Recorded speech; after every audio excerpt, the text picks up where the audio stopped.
Yeah, Dr. Buttar was very much not worried at all about the coronavirus.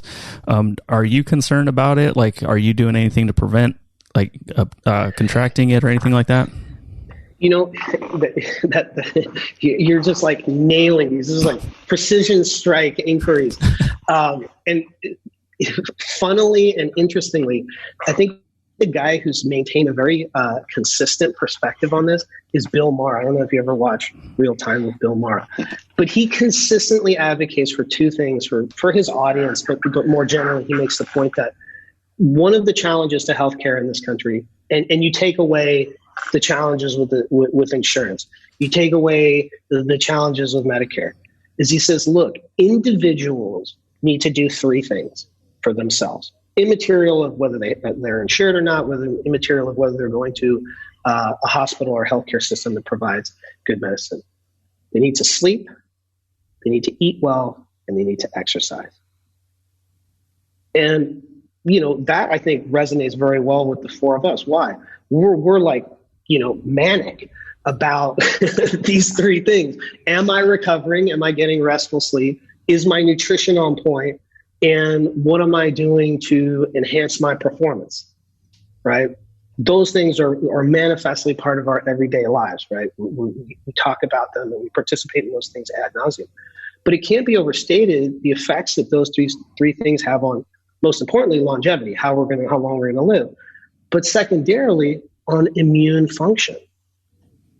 And so one of the things I've been doing, since I can't get the coronavirus test, is I've been doing an immune panel, IgG, IgA, IgM, and an inflammatory panel, homocysteine, high sensitivity, C-reactive protein, galactin-3, and interleukin-6, to see how my immune system is functioning and what my levels of inflammation are in my body.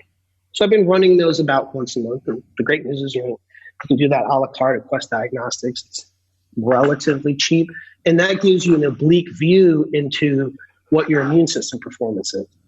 So is my state of worry zero about obtaining coronavirus? No. But do I have a sufficiently high level of confidence that that's not going to be a primary worry for myself? Yeah. I'm doing what it takes to be as healthy as I can. And the great news is anyone can do that. Anyone can access that. Do you think the coronavirus is man-made? Well, we have some understanding that it is through looking at patents, because in the research on this is pretty well known. In fact, Dr. Buttar has done a good job of elucidating the progression of research for that, as have several doctors from Germany. So when people say, hey, that all came from bats, yes, it's correct to observe that there's a version of COVID-19 that's in bats. But the reality is that version of the virus couldn't make its way into human cells. So there was some tinkering with that to produce that effect. And we know that there's several different patents on different aspects of COVID-19. I think Google owns one, and there's a couple other companies. I think Dr. Buttar brought up the case that Bill Gates owned one. It is correct to say that I think it's one of his subsidiary companies, or a company that one of his holding companies has an investment in. That company owns the patent. But suffice to say that these are things that corporations want to own, and with good reason, right? There is money to be made on owning those things, particularly from a patent troll perspective, right? So, is that entirely nefarious? I think you have to make the case that it is, but the optics definitely aren't good on something like that. That's for sure. Do you believe in any conspiracy theories or anything? Do you think this is like an economic reset button or anything like that, or what are your thoughts on that? Well, I mean, the theory that this will be an economic reset button is entirely cogent. If there's a conspiracy associated with that, I think we have to establish that, right? But I mean, this is already resetting the economy. I mean, if you look at what Saudi Aramco has done recently to try to re-stimulate the petrol market. If you look at, the real economy outside of conveyance, ergo trucking and healthcare, it should have been absolutely frozen. And without this stimulus package, and I think there's going to be subsequent stimulus packages, it is a reset. There's just no two ways about it. You look at what Treasury has done, and you look what the markets have done. We're seeing movements not seen since like the last Great Depression. So yeah. Now whether there's mustache twisting guys in a smoke-filled room designing all this, I don't know. Maybe. I think we'd have to see that. I know that you're very much into playing around with finances and stuff. I think it's another hobby of yours. Have you taken any precaution, or what are some things that maybe people can do or should look into? I know you're into like cryptocurrency and all kinds of stuff. Yeah, it's tough to recommend crypto because it's so volatile. So like as an investment vehicle, it's hard to say, yeah, crypto. But to me, cryptocurrency is interesting in terms of having a currency that's not attached to a state actor. So to me, it's interesting in that regard. Ultimately, what will its role be in a larger economy? It's tough to see. Right now, it's sort of been a very useful form of exchange for quote unquote off the books transactions, and I don't suggest that all of those are illegal. Some of them are, and many of them are, but many of them are for legitimate private transactions for very legitimate enterprises. Beyond that, I mentioned earlier that I've taken a great interest in the intersection between environmental sustainability and health and wellness. One of the things that I've noticed is, despite this economic freezing, the green tech sector, while certain aspects of it have been hit when it comes to like the manufacturing side, investment in green companies hasn't dropped. And those market positions haven't taken major hits. And I've seen that in the various, portfolios that I look at. And that is very interesting to me, because I think what that indicates, and perhaps what it indicates, it's hard to be authoritative on these things, is that there's a recognition that there's really only one game left to play, one true meta game, which is the survival of the species game, right? I think you did a great job articulating this in the last podcast, Mark, which is, look, it doesn't matter what your political persuasion is. I think everyone at some level can recognize, look, there's a lot of humans crawling around on this planet. There's about 8 billion of us.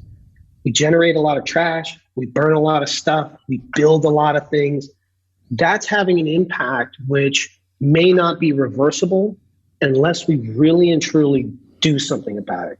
And, prior to this event, if you looked at what the hedge funds were doing, they're all going in this direction, right? They're all slowly abandoning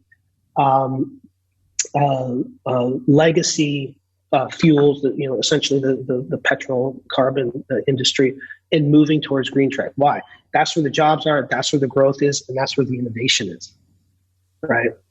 So I think that tells us something that's instructive, And the truth is like, hey man, if you live in Florida, there's going to be, you already know that there's water in your house, way more than you want because of sea level rise. Like they don't have to be on the green bandwagon to know that something needs to be done about that. Right. Yeah. So I think in that respect, that's it, that it doesn't matter what your political persuasion is. It doesn't matter who you vote for. I think we all recognize, hey, look, we probably need to do something about this and sort of, quickly. Dr. Buttar kind of scared the crap out of us with the whole 5G thing. Should we be concerned about like the megahertz or gigahertz or whatever that'll be floating through the air once they turn on 5G? Oh yeah. It's a legitimate concern, and that concern comes from looking at the research, right? Now, you have to understand the research. It's just like anything. When you're doing in vitro research, which means you're essentially doing cell cultures on a petri dish, or you're doing murine model research, which means you're working with little mice or little rats, right? That's a first order understanding of what could possibly be going on with humans. You got to do that part of it. You got to get those, preliminary insights. But does that mean, we're all going to have brain cancer because of 5G? We don't have a causal connection to that yet. We have a correlation, and that correlation is getting stronger and stronger and stronger. But can we say with authority, look, it's, now, like, for example, there are things in life that we know. Hey, man, if you consistently smoke cigarettes, the likelihood that you're going to get lung cancer is astronomically high. But we just, no one's fighting against that position, right? Do we have except for Ron Penn? Right. So, but Ron, he has a strategy, right? You smoke one cigarette every 17 and a half days for its hormetic effects, right? So he's got a strategy there, right? He's not a pack a day guy. He's a one cigarette every 17 and a half day guy. But yeah, I think we have to allow the research to happen. And I think what's important is that the scientists are being responsible about that. And they're saying, hey, look, governments, large corporations, let's put a hold or a limit on the deployment of 5G so we can get an understanding. And then if we figure out, hey, this stuff is bad, but there's things we can do about it, or it's not as bad as we thought, as long as we're careful, okay, then proceed with deploying your technology. Now, of course, that causes a conflict with large corporations who are like, hey, I spent $1 billion on developing this. I got to get this money back to my shareholders. I got to get this thing out the door. There's definitely a tension there for sure. But hopefully, in a rational society, in a democratic society, we allow the science to instruct us as to what public policy should be.